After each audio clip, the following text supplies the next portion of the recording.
நடுத்தர வர்க்கம். நடுத்தர வர்க்க ஆணுக்கு வாழ்க்கைப்பட்டு வரும் பெண் தான் உண்மையிலே மகாராணிகள். பெரிய இடத்துக்கு வாழ்க்கைப்பட்டு போகிறவர்கள் அடிமை வாழ்க்கை வாழ வேண்டும். இல்லை என்றால் தனக்கென ஒரு பாதையை அமைத்து கொள்ள வேண்டும். இவர்களிடம் பணம், நகைகள் குவிந்திருக்கலாம். ஏறினால் இறங்கினால் குளிரூட்டப்பட்ட வாகனங்கள் இருக்கலாம். அடுக்குமாடி வீடு இருக்கலாம். அதட்டி வேலை வாங்க ஆள் இருக்கலாம். ஆனாலும் அவர்கள் பணக்கார உரிமையற்றவர்கள் தான். அடித்தட்டு ஆணுக்கு வாழ்க்கைப்படுபவர்கள் சரிக்கு சரியாய் உழைக்க வேண்டும். வெளியில் கணவனுக்கு சமமாகவும் வீட்டில் கணவனுக்காகவும் உழைக்கவும் அல்லது அதற்கு மேலும் கூட உழைக்க வேண்டும். குடிகார கணவன் என்றால் அவனுக்கு சேர்த்து உழைக்க வேண்டும். இங்கே அதிகாரம் இருக்க அடிமையாகத்தான் பெண் வாழ முடியும். நடுத்தர குடும்ப ஆணுக்கு வாழ்க்கைப்பட்டவர்களுக்கு சம்பாதிக்க உழைக்க வேண்டிய கட்டாயம் இல்லை. அவர்கள் உழைக்க தயாரானாலும் தடையில்லை.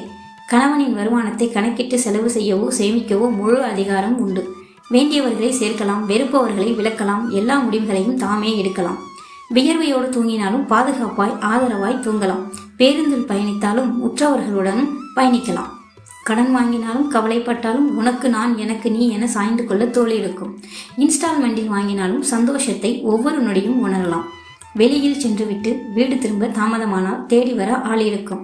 இப்படி ஆயிரமாய் இருக்கும். தன் பொறுப்புணர்ந்து வாழும் நடுத்தர வர்க்க பெண்ணா நீங்கள்? உறக்கச் சொல்லுங்கள் இந்த உலகிற்கு நீங்கள் ஒரு மகாராணி என்று. Please subscribe.